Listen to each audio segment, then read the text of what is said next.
Hello, hello, and welcome back. This is call number 3 of our Triggers series, and I am loving all of it. I hope it's working for you guys. I'm getting so much out of this, and I'm so appreciating a lot of the feedback I'm getting from y'all and the questions. And like I said in the very beginning, this is really about having a conversation together. And I know that it's a little different than us sitting down in a room and talking, but I am feeling like hopefully, as much as you guys are getting from me, I promise you I'm getting so much back. So thank you. And thanks to everybody who's here this evening. So I want to start, well, first I'll tell you what we're doing tonight. So first I want to tell you, I have a couple of things I want to share with you, just some quotes, and I posted them on the portal so that you can have them if you want them. And then we're going to settle. And then tonight will be a little bit different. I'm going to teach a little, and then we're going to do some writing, and then I'm going to teach a little more, and then we're going to do some more writing. And then finally, I'm going to open it for discussion, but here's the deal. I would love it tonight if you have a specific question, if you would go ahead and email it to me so I can address it on the call on Thursday. Because what I realized last week was it was a little tricky for my brain to shift from the teaching sort of work that we were doing to the question answering. So I want to be a little more boundaried with that tonight for myself, just because I really want to make sure that this is, dialed, that the call is just right and we really nail it. So that's what we'll be doing. So before we settle, I want to read a couple of things. So first is one of my very favorite quotes that I know is completely relevant to the work we're doing. And it says, "Between stimulus and response, there is a space. In that space is our power to choose our response. In our response lies our growth and our freedom." And that is a quote by Viktor Frankl. Many of you have probably seen it, but it seems extra relevant to not just tonight, but all of this work that we're doing. So I'll read it one more time. "Between stimulus and response, there is a space. In that space is our power to choose our response. In our response lies our growth and our freedom." So that's lovely.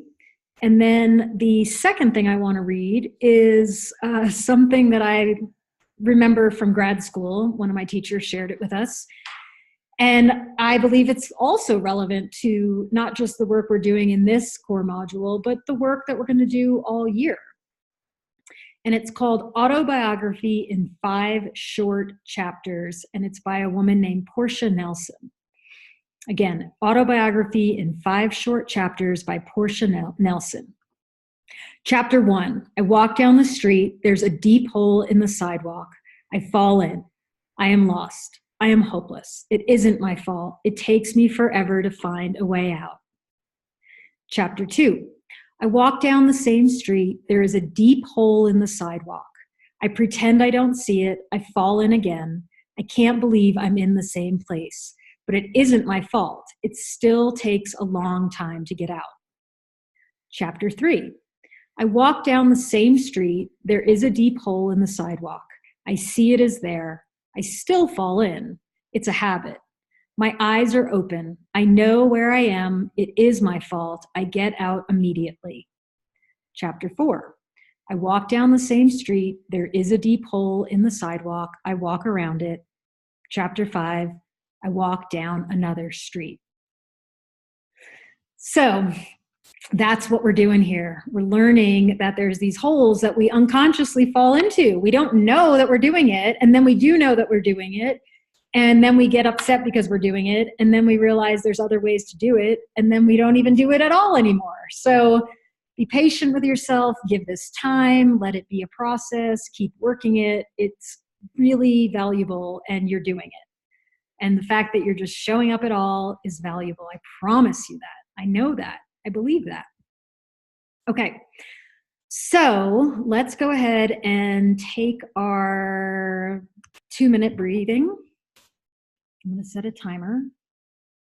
And I'll talk you through just very gently.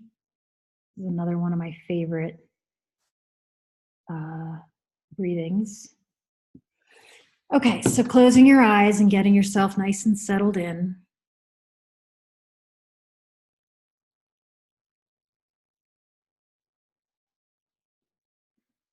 And just start to bring your awareness inward.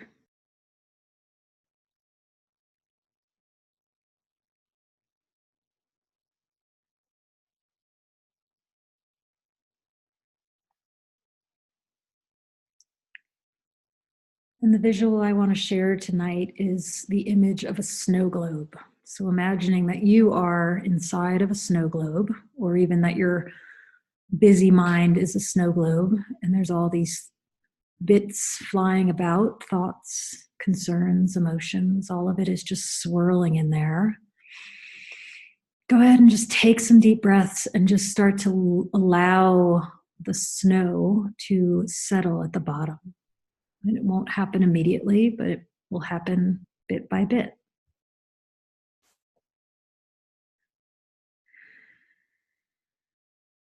With each breath, just see a little more on the bottom and a little less floating around.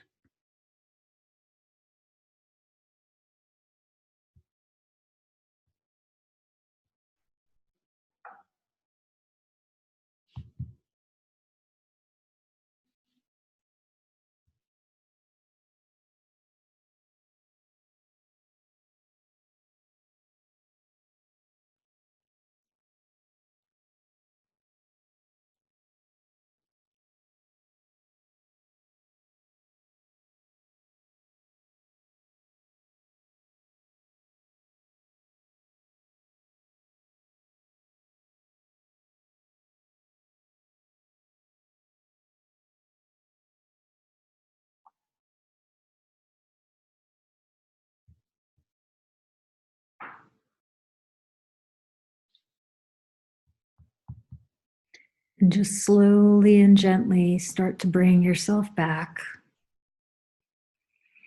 But first, maybe settle in and enjoy the stillness that you've allowed for yourself, or even just a little less commotion.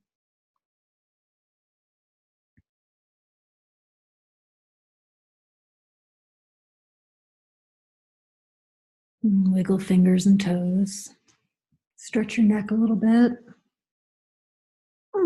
Hands over your head.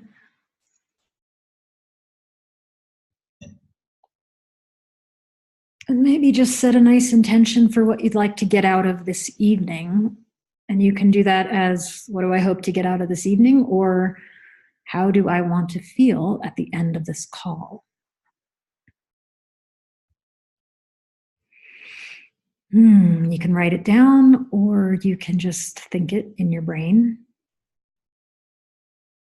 My intention is to be clear and open and to have some fun.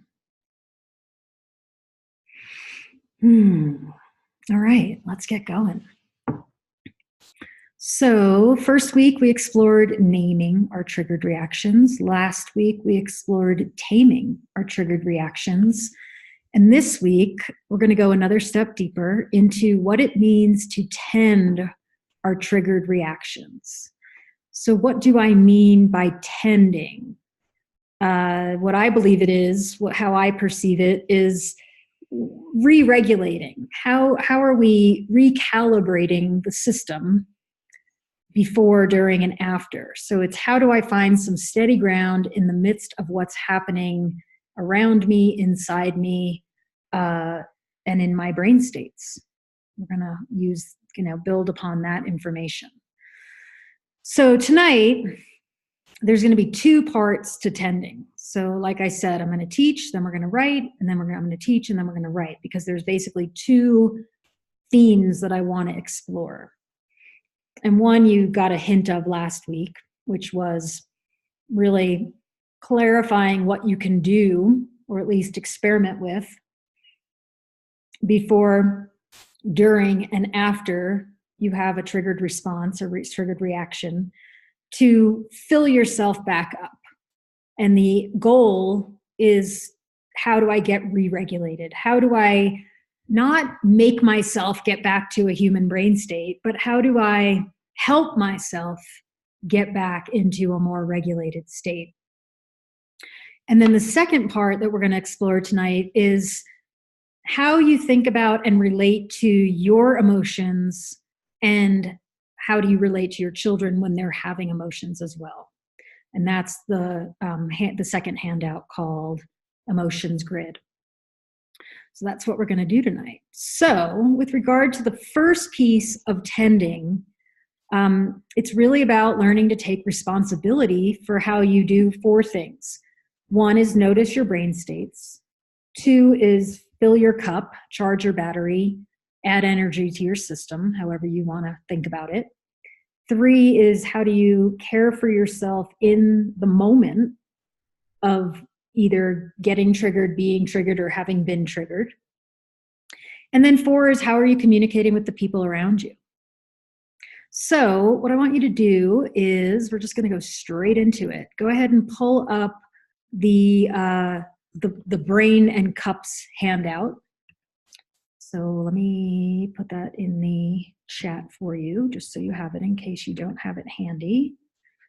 Hold on.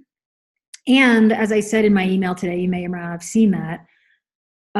If you wrote on the brain and cup handout last week and you want to add to it, great. And if not, you can journal about it. And if that, you can print out a new copy of this. Whatever you choose to do is all great.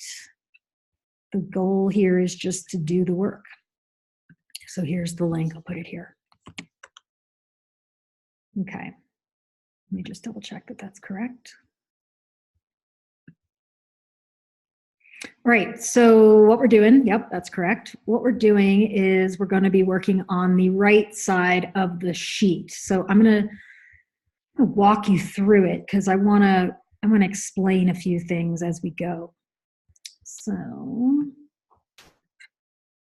again, let me get my notes back. There's a lot of things happening over here.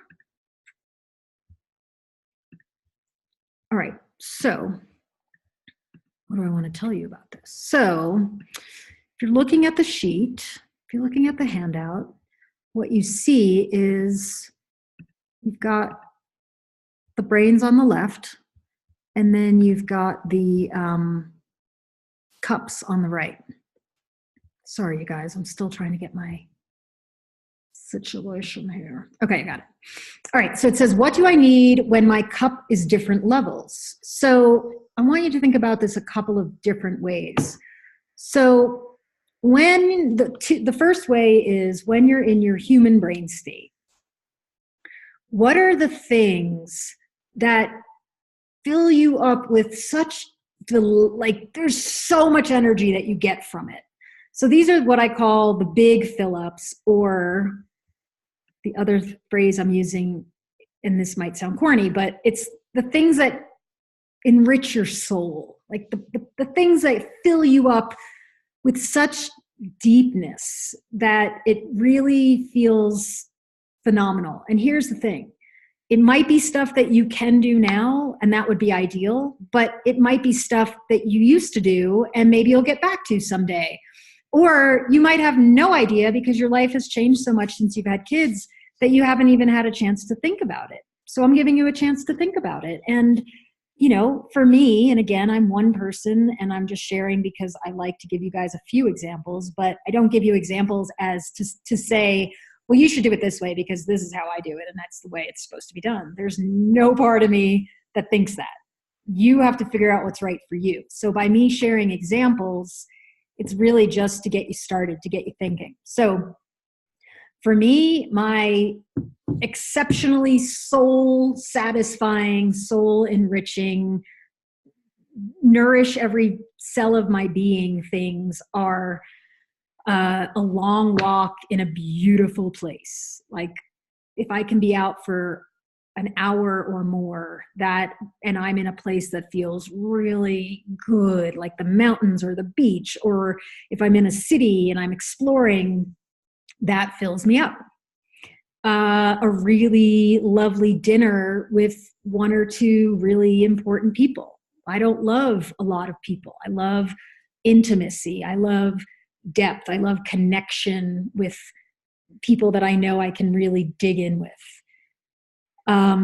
Trying new things, like putting myself in positions where I'm learning. That's really soul enriching. It's not always easy, but it really fills me. So those are three of my examples. I want you to take just 2 minutes because we got to keep things moving. But I want you to think of what are your big fill ups. And before I start the timer, let me just say one more thing, which is these are important because it's what's going to help you stay regulated. You're not going to do them all the time. You might get it once a week. You might get it once a day. That's great. But if you don't, this isn't about the things that you do daily. This is about the big stuff that you want to stay mindful of because it serves you. And when you're satisfied and served, you're just a lot more regulated. So 2 minutes. What are the top level green? You're already full and now you're just flowing over with goodness because you've got the time and energy. All right, go.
All right, beautiful. So before I rush on, I'd love to just hear anybody's awarenesses, anybody's list, or one or two from your list if you want to type it in the chat. I would love to hear it. Anyone care to share your big thoughts?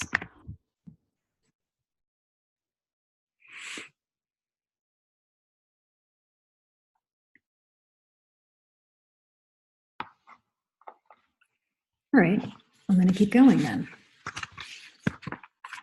Feel free to share if you wish. Oh, making my space beautiful, dancing, date night. Oh yeah, these are great. Music festivals, quiet evening to myself where everything else is done and I feel satisfied and accomplished. Art and music, going to a concert or a play. Fantastic. Time with friends, meditation, writing, time alone, watching, touching film, a true story. Beautiful, deep conversations. Okay, yes, beautiful, thank you. All right, next is going down. We are looking at what fills me when I'm not locked into my human brain and I'm also not falling off the cliff. And they're also separate from brain stuff. There are also things that you can do quickly, not even quickly, but you can fit in and make a habit. So I have a note on my phone that I can also see on my computer that I call Every Day and Today. And I have a list of things that I need to do for myself every day. And then each day I make a little list, and there's these circles that you can make little check boxes. So I love checking things off. And so there's every day, and I just I check them as I go, and then I refresh and uncheck them in the morning and start over. And then the day, either the day I'm in or the next day, whenever I'm doing this, I put the things that I need to just get done, sort of my to-dos. And so for me, my everydays are meditate, do my what I call my template, which is a writing that I've done for years and I shared through my Evolve program. Move my body, and free writing. I love doing sort of writing prompts. I try to do that almost every day. So I don't do these things every day, but I love having my list that I know if I do these things, I'm going to stay a lot more regulated with myself. And none of them take that long. They're not my big giant fill-ups. I would say in general, you want to think of these things as things that you can do 10 to 15 or 20 minutes. They're not the big and they're not the teeny. They're just the mediums. And I like to call them my essentials, my daily essentials. And so if you're thinking about, what are 1, 2, or 3 things, if this is completely new to you and you've never thought about it, I just say, pick one. Don't go crazy. Write a bunch, but then star the one that you think, okay, this is the biggest bang for my buck. This one is going to get me the most juice without costing me all that much time. So we're going to do 2 minutes on this one. And again, the prompt is, what are my daily fill-ups? What are my essentials? What would serve me to be doing on a daily or semi-daily basis? Okay, go.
All right, great. So first question is anybody having trouble thinking of things? Let me know in the chat. And there's, let me see if I can help you. And if not, and you want to share a couple of the things you're going to try out or you're already doing that give you energy and fill you back up, let me know. And from the last question, The one I didn't read was Spending Time Without an Agenda or Anything to Do. And I would say that one is one of my tippy tops. So I'm glad you reminded me of that. That freedom is, oof, that's my tippy top. That's my top value. And when I have time to just do as I wish, that is a powerful way of filling up for me. So 2 questions. Is anybody struggling and how can I help you? And then second is, what are some of your medium fill-ups? You know, if you're, this mom said, I'm not sure how to describe it, but being alone in the quiet and stillness. Yeah, I think that explains it perfectly. Ground and meditate first thing, a quiet bath. Ooh, that's a nice bookend. Like meditate first thing and then get a bath at the end of the day. That would be a really rich way to fill up. Water is one of my top. So whether it's a day at the ocean or a bath or a shower for 10 or 15 minutes, or just splashing my face with water is really kind of the 3 ways that I use water as the different types of fill-ups. Cup of tea, beautiful. Exercise, reading a few pages in a book, eating healthy, taking the time to prepare something healthy, getting up before everyone to do some of these things. Finishing a task that's been on my list can change the feel of my day. Sleep by 10, wake up before the kids to have some alone time, exercise 2 to 3 times a week. One of my dailies is lotion on my whole body after a shower. I live in a dry climate. Yep, I get it. I'm in the mountains and I am extremely dry, and that does feel really satisfying and luxurious to lotion up. Hug a family member, go for a run, coffee/wine. Okay, I'm loving this. And again, is anybody struggling? And if you are, that's okay. Let me know. This mom said, I don't think I'm struggling, but this is something I have been working on, just learning about myself. For me, just creating space to be helps me learn things about myself. Wow, that is beautifully said. I'm really glad you said that, because that's it. I think you named it, especially if this is new, that it may not be that you have it at the top of your mind. It might be that the fill up is taking the time, whether it's with me or on your own, is exploring this question. What fills me? I mean, it's a little bit cuckoo crazy, but I do believe that many of us grew up at a time, and I don't know if it's changed yet, but let's be part of the change, where it was all about the doing. It was all about going to school. And then you've got to go to college. And then you've got a job. And then you have kids. And then you have responsibilities. And in the midst of that, I don't know if many people are pointing us back to ourselves. And so that's what we're doing. That's all I'm doing. That's all I want, is to help people go back inward and ask themselves these questions. So if this wasn't easy, that's okay. Just let it be what it is. And then just get on that rhythm of saying, okay, I've got 2 minutes. Hey, instead of putting on NPR, let me ask myself how I'm doing, or let me go for a walk and see if that fills me up. So that's kind of the fun part, is you could start just experimenting. You don't have to know. You can just be open and see what comes through. All right. Thank you. Last one. And it's that down there at the bottom in the red when the cup is low. Now here's the irony of this. I've done a similar talk recently, and the folks where I was speaking, they said, oh, I thought when I'm the lowest, when I'm in my reptile brain, that's when I need to do the big fill-ups. But it's actually the opposite. It's when you're in the lowest, that's when you need the teensy weensy tiny micro fill-ups. What are the things that can bring you back into the present moment? What allows for you to have more compassion for yourself and others? So again, you might be spinning, swirling out of your head with chaos, but there is that moment of awareness of going, oh, okay, plant my feet on the floor, clap my hands above my head, wiggle my fingers, look around the room, purple flowers, sink, suntan lotion, can of soda or sparkling water, chess table, fire in the fireplace. Like, I'm just looking around and saying what I'm seeing. And the reason for that is because when we're in a dysregulated state, we're not in that human brain. And what getting present to what you see with your eyes in the present moment is a very useful way to bring yourself back. Now, what I want to say before I go on is, and this came up a little bit, well, I might save it, but this did come up from a few of you this week in terms of questions after we talked on Tuesday. And it was this idea that somehow we're supposed to get out of the lower brain states. And I'm going to say a little more as we go about that, but I want you thinking a little bit differently about it, that it's not a good or bad. If you're dysregulated, that's not good or bad. It just is. And yes, it's useful to get back to the present because you've got your life to take care of and your people to take care of, and it isn't ideal to be stuck down there. But I really want to move us away from this idea that, human brain is the best and the others are not good, because that will jam you. That will create a sense of, it's exactly where we're going for the rest of our evening. But basically, it will put you at odds with yourself as you do this work. So I'm going to go back to where we started and just invite curiosity. Like you are going to fall into the different brain states. You are going to practice some tools that are going to help you recombobulate once you are discombobulated, recalibrate, re-regulate. And I want you to hold it lightly and be gentle with yourselves. So before I go on and we do that last writing, I have one person that wrote, I found myself wandering and couldn't write a thing. It seems whenever I take time, I always want more. How to feel satisfied and charged in only 5 minutes if that's all I have. Yeah, that isn't enough for most.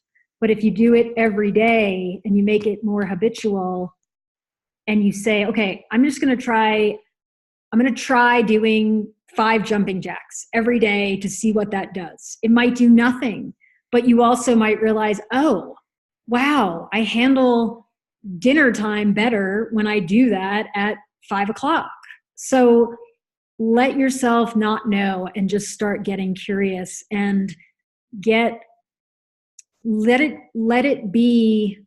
I mean, again, you might not feel full ever right now with little kids. You just might not. So what can you do to at least come back to yourself and have some compassion for the fact that you would like more time? And then how do you figure out ways, maybe not immediately, but down the road where, you say, okay, once a quarter, I am going off to do a day of recharge just for me, because I know every single person in my family will benefit from me doing that. So it's all about experimenting and trying stuff on and catching the voices that want to dismiss because in the past it just hasn't worked. We're just going to keep trying. All right. So thank you for that. I appreciate you sharing that. Let's see, 2 minutes on what are your 3 to 5 emergency, and well, let's not call it emergency, but I'm slipping and I just need to get grounded. What are your things that you're going to try doing? And you won't always do them, but you're going to have a list so that you can start practicing. So 2 minutes, go.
All right.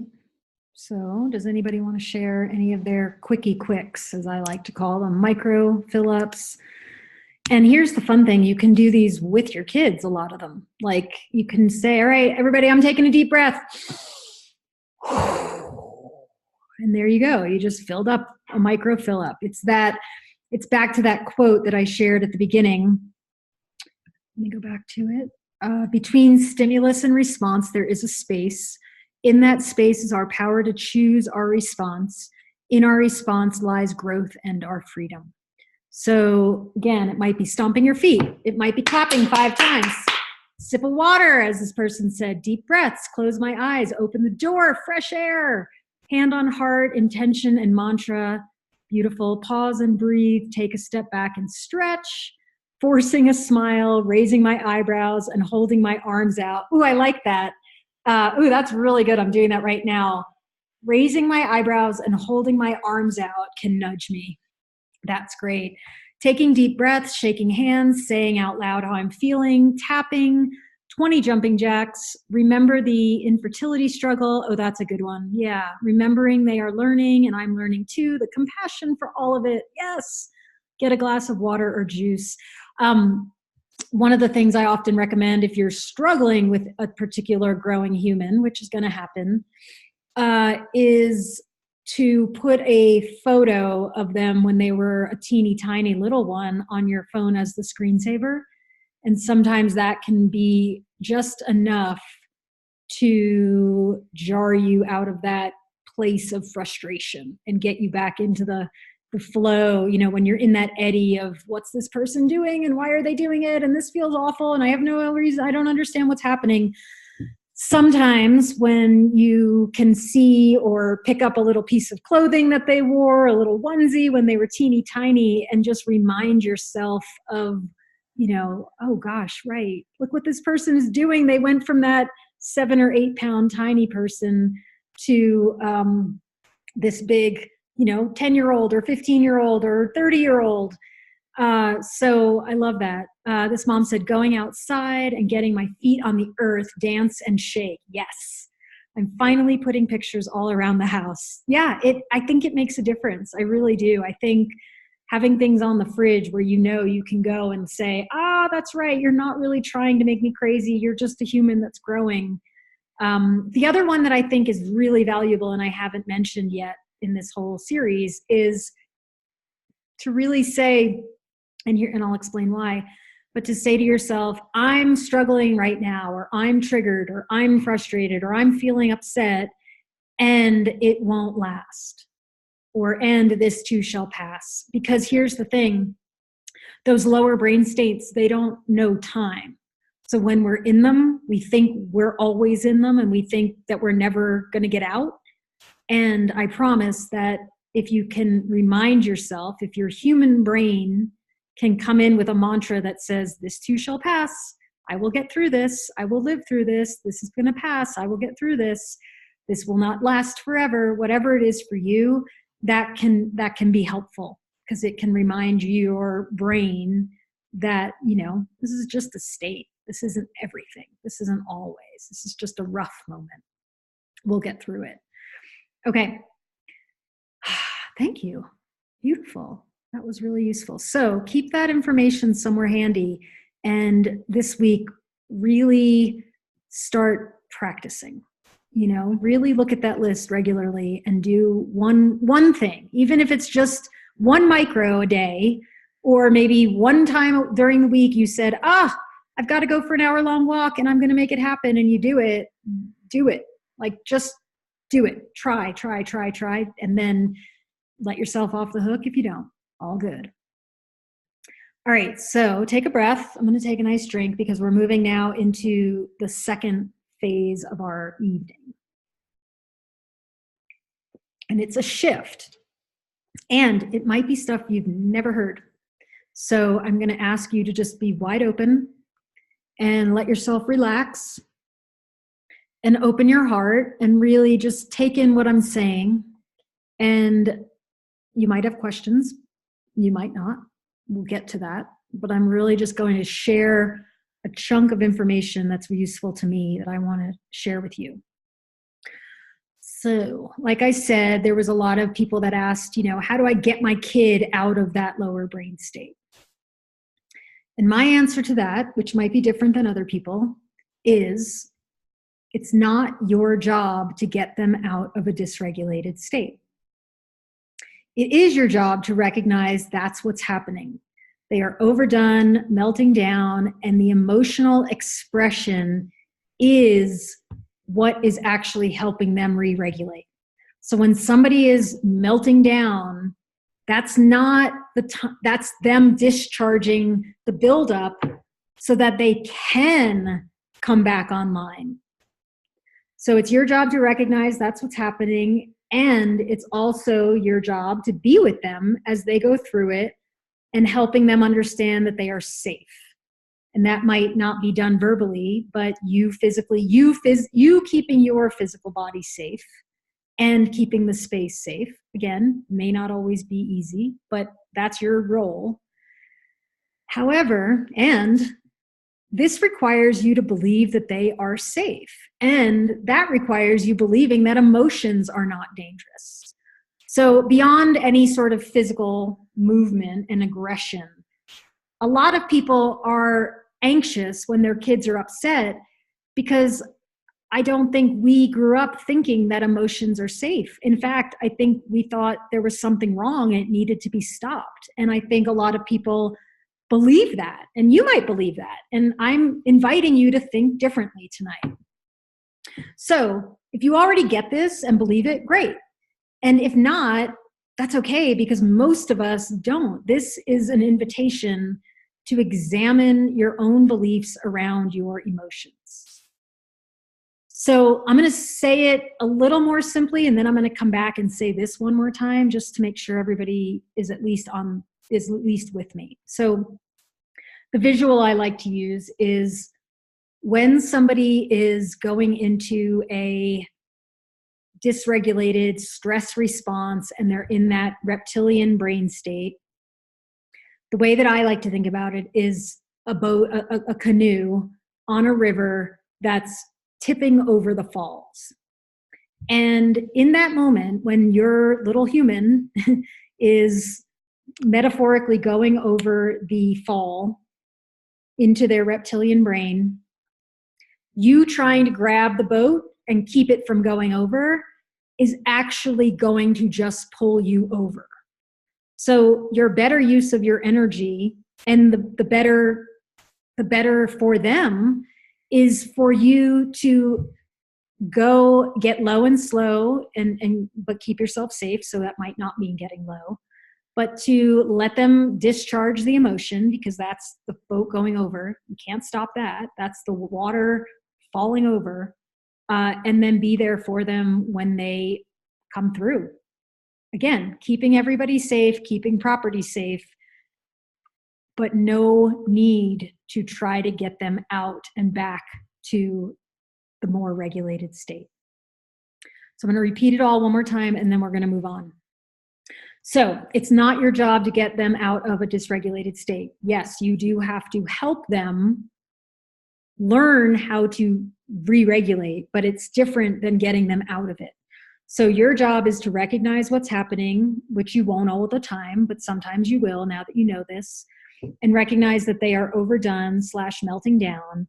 And the big emotional expression is what they're doing to the best of their ability to help them re-regulate their system. So what they need from you is they need what I call, and you won't do this all the time, trust me, this is the goal, this is the PhD level, but learning how to be a non-anxious mirroring presence, just to be with them, just to be there and hold an energy of, you're going through a big emotional meltdown and I'm here and I'm going to help you stay safe. And as I said, that requires you believing they are safe. And so that's why exploring your own relationship to emotions in general and your own emotions is where we're heading tonight. Okay, stick with me, take a breath. I'm going to say a little more and then we're going to do some writing. So for a long time, I've been exploring this idea of what are emotions. And there's two books that I think have given me the most understanding that works for me and feels really useful as a human. The first is a book called The Presence Process, which I talk about a lot, and I posted this on the module 3, so it's there if you want these references. The Presence Process by Michael Brown. And the other is a book called The Ultimate Key to Happiness by Robert Scheinfeld. And I'm going to share a little bit of what he says in that book. And if you want to know more, grab it. It's not very long. It's really a quick read. So he starts the book by talking about that there's these myths versus truths of emotions. So there's these core assumptions. So this is similar to the way I talk about the old paradigm and the new paradigm. So consider that there's this old paradigm of emotions and we're moving into a new paradigm. And I love what he says. So I'm going to read some of what I pulled from the book. So old way of thinking, core assumptions is one, there are positive, and he puts this in quotes, positive emotions like happiness, serenity, excitement, and joy. And there's quote unquote negative emotions like sadness, anger, fear, worry, frustration, and depression. We believe, many of us were raised to believe, that the positive emotions are good, pleasurable, desirable, the things we want to feel. The negative emotions are considered bad, painful, undesirable, the things we don't want to feel. And with that assumption, we must therefore take action to manage, minimize, muffle, reframe, ignore, release, dissolve, destroy, transmute, heal core causes, or eliminate negative emotions altogether, which basically puts us at war with what we consider our negative emotions. And the idea from, a lot of self-help and, spiritual teachings is that if we're successful at getting rid of negative emotions, we'll win the war and we'll be happy. So just let that land. I know that might be like, well, yes, of course there's negative emotions, but I'm just going to invite you to suspend that and really allow yourself to think maybe that's not true. I mean, that's what most of us were taught very implicitly. It wasn't overt. It was done by how people treated us when we had big emotions. So if we were to assume these are not true, that these are really myths that we've been fed and lived with as a culture, then what is true? What's a new understanding? What's something that we can move toward? And the basics are, from the new way of thinking, the new paradigm, one is that there's no such thing as a positive emotion except in a story that we've created. And there's actually no such thing as a negative emotion, again, except in a story. That emotions are not good or bad, pleasurable or painful, harming, damaging, or helpful, except in a story. And that emotions just are.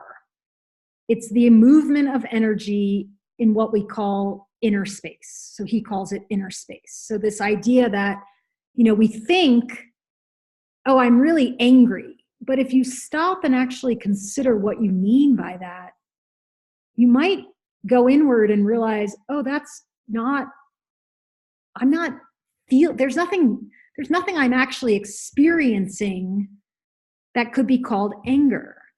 Basically, what you're experiencing is energy moving in ways that we've put meaning to from maybe generations ago.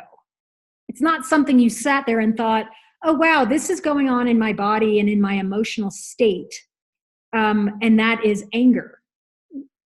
Somehow somebody helped us make the connection. So what I'm trying to say here is that there is no need to minimize, muffle, reframe, ignore, release, dissolve, destroy, transmute, heal core causes, or eliminate certain emotions while retaining others. that if you were to let go and say, all emotions are valid, all emotions are energy just moving in me, you can shift, maybe not overnight, but you could shift from this idea that I should never feel anger, I should never feel sadness, I should never feel this or that, to, oh, wow, I guess that is a part of being human. And what if I became friends and welcomed all of that? Or maybe I don't welcome it, but at least I accept it. And then I start to get curious, okay, well, what is that showing me? What is really going on when I feel sad? In my experience, when I have big emotional bursts, and I had one this weekend and it was intense, what typically happens is there's some movement. I get more clear, I get more intentional, I take stock in what I'm doing, and I really decide, do I want to keep doing this or not? And if I don't have those big emotions swirling, if I don't sense the energy moving differently in me, I may not have any reason to make those changes. So what do I want to say? I'm going to move on. I have more to say, but again, if you're feeling like, I don't know what she's saying, but I like it, grab the book. It's worth it. It's light, it's easy, and it makes a lot of sense when you learn it. So one of my favorite quotes from Michael Brown is, our goal is not to feel better, it's to get better at feeling. So I know that might not feel true at this point for you, but I'm going to invite you to consider that. So now I want to turn our attention toward the emotional grid. So the way you came to think about emotions has everything to do with how your emotions were met. So honestly, I think that's what we're going to be doing for the rest of the night, is really filling out this grid. So if you turn to, I'm going to share it in the chat. You should have it, but if you don't, I'll share it in a second. If you look down the side, there's questions. And the first one is, how was I responded to when I felt and expressed these emotions? And then as you can see over the top, the first little box is anger, fear, grief, joy. Then next question down, what feelings did those responses evoke? So in you, what feelings did those, so if you were angry and somebody was really patient and caring with you and they were calm, what feelings did that response evoke? Oh, it allowed me to feel like anger wasn't so scary and I could be angry and nobody would get upset. Nobody got bigger than me. If the anger was met with more anger, I'll give you something to be upset about. You might have felt fear. You might have felt shame. And then how do you respond to yourself now? How do I respond to myself now when I feel anger? It's probably going to look similar to how you were responded to. One of the people I interviewed for one of the expert interviews, Peggy O'Mara, who started Mothering Magazine, she has a popular quote that says, your child's inner, I had it, it's such a good one. Your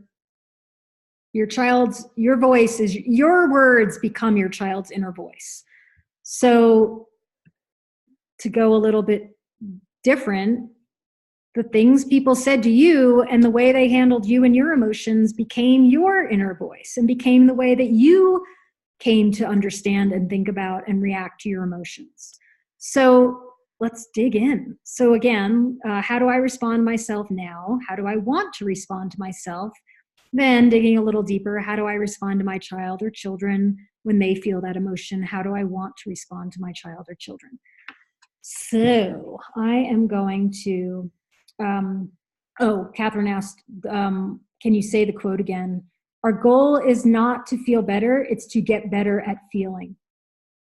So it's the idea that true freedom and happiness is not the result of not feeling what we consider negative emotions. It's actually the result of learning how to feel all the emotions. That it's not about being happy all the time and not having any wobbles. It's about accepting that that's what it is to be human and letting everything be and knowing that all of it's moving us toward more of who we are. Okay, I hope that makes sense. So, let's go. I always do that. It was funny on the transcription. It doesn't translate very well. I run it through a little translator and then I edit it. So that is funny to me that I say that. I didn't realize I said that a lot. Okay, let's go.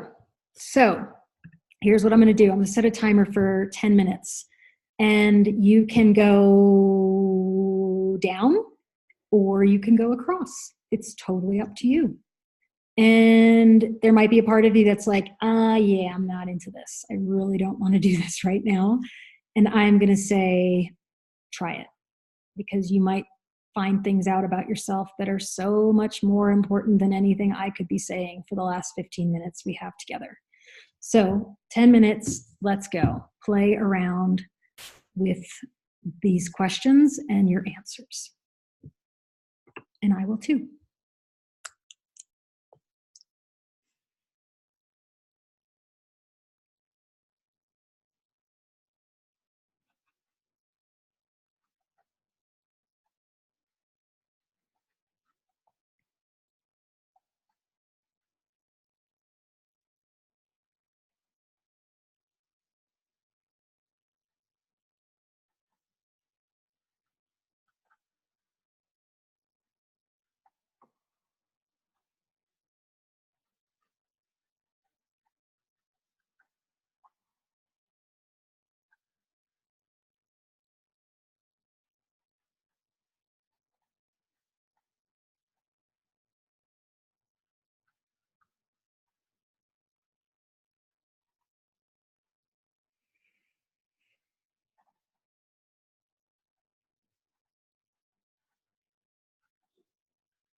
All right, about 3 minutes left, so keep going. And if you feel like you need a lot more time, great, you're going to take it, just not tonight because we're going to wrap up. But go ahead and do what you can and see what you get.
All right, there's about a minute to go, so keep working. And if anybody does have a question regarding this or a comment, let me know. And here's the thing. I'm not naive to how deep this is. So if it brought up a lot of stuff, I understand, and you're welcome to email me and give me a big explanation of what's going on. I would welcome it, and I would read every word and respond. So this is an intense thing to explore and valuable. And here's my experience. I shared this years ago. So my friend Robin Grill wrote a book called Parenting for a Peaceful World. And this is a version of what he shares in the book.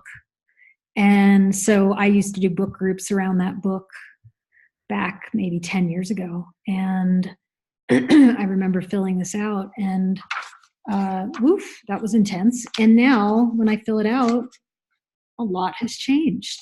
I'm very different with my emotions than I was 10 years ago. And it's just been a process, and it's not all perfect, but man, am I a whole lot more compassionate and easygoing with my feelings. And that feels really remarkable. And I'm grateful because there was a lot of undoing that had to be done, because I grew up in the early 70s and 80s in America when people didn't know this stuff.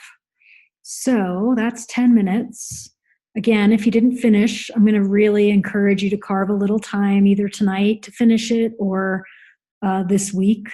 I would really do it. It's valuable. And you might notice that, wow, some of them, yeah, no problem. Those were handled well. I handled them well, but whew, some of them are really tricky. So again, comments, questions, or anything you want to share as a discussion point. And then if you have actual questions about this stuff, go ahead and send it to me for Thursday, because I don't want to keep you guys too much longer. So feedback, comments, questions about this exercise now.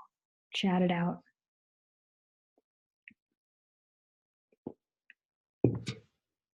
And while I'm waiting to see if anybody wants to share anything, a mom wrote, so after I said about, how can you just be with your people when they're having a hard time and having a meltdown and dysregulated, What sort of language, what language do we use if needed? Sometimes I say, I'm here with you. I have a hug if you need it.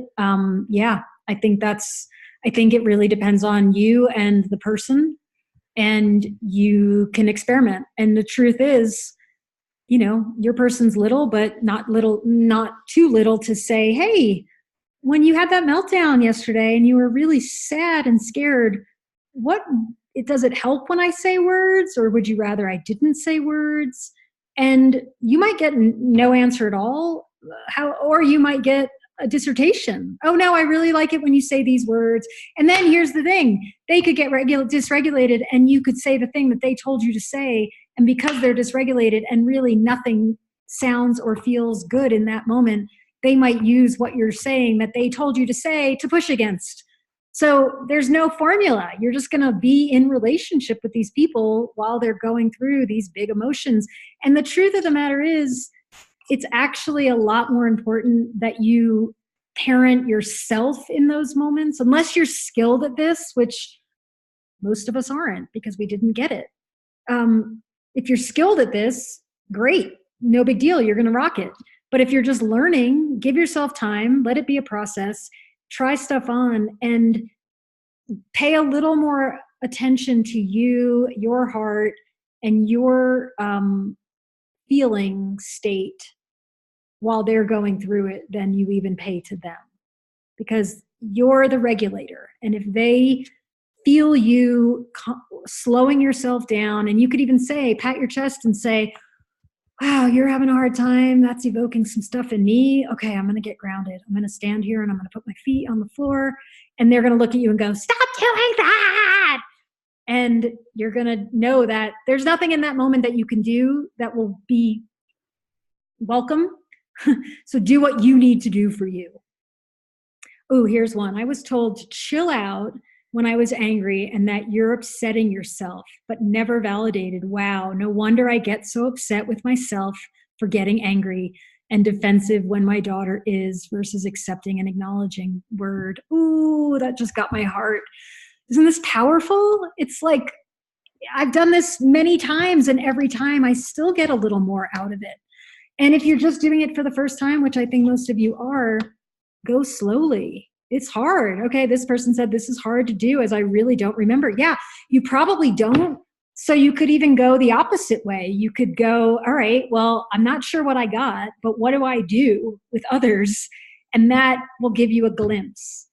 And so you don't even have to really go backwards. The only value in going backwards is to shine a light on it and decide, do I want to keep doing that or do I not? But if you recognize how you react to your people, it's probable that that was what you got. So just take a breath and be open. I know the going back can be tricky. Many of us don't remember a lot. Okay, couple more comments. It was a great exercise. Thank you. I realized that not only my anger, fear, grief were met with rejection, joy was also. Yeah, that's why I have it on there. Anger was definitely criticized, rejected, and met with more anger and violence. Yeah, no wonder I get guilty and ashamed when I feel those emotions. Oh, my heart. I hear every word of that. Another person said, strange how my responses are different from my parents' responses. Some of mine are even worse / less compassionate. Yeah, well, that's what dysregulation can do to us. Okay, take a deep breath, everybody. So it is 8:14 here. I'm in Colorado. So we're basically at the point of wrapping things up.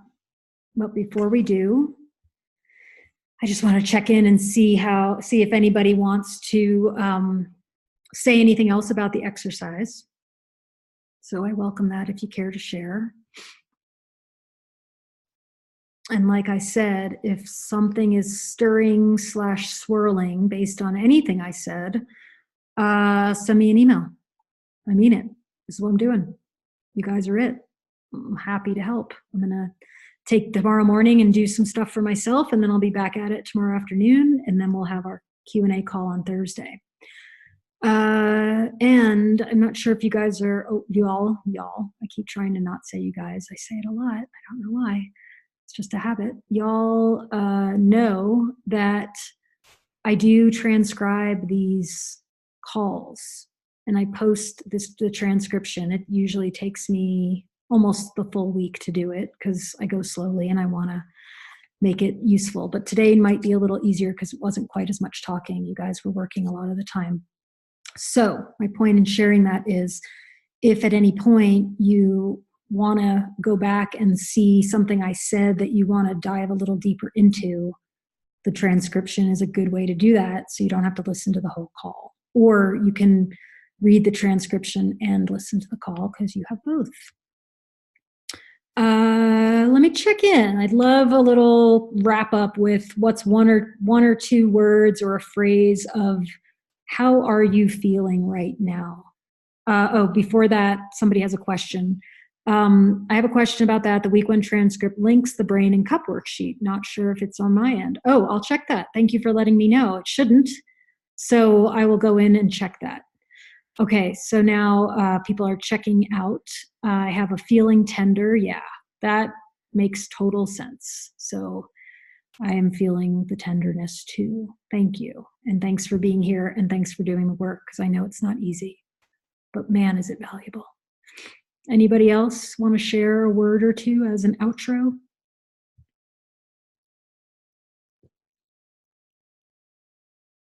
Tired but hopeful. Go to sleep, mama. Excited for this new opening. Yay. Yeah, it's exciting. I love this stuff. I find it endlessly fascinating and endlessly useful. New realization. Ooh, I love that from somebody who's been with me a really long time. That's very cool. It feels good to have realized that I want to meet my children with grounding and presence. Oh, right? You won't always. And now that you just said it, you're going to do it more. Eee. And it'll be much easier if you're mindful of your cups. So keep that list somewhere where you can see it.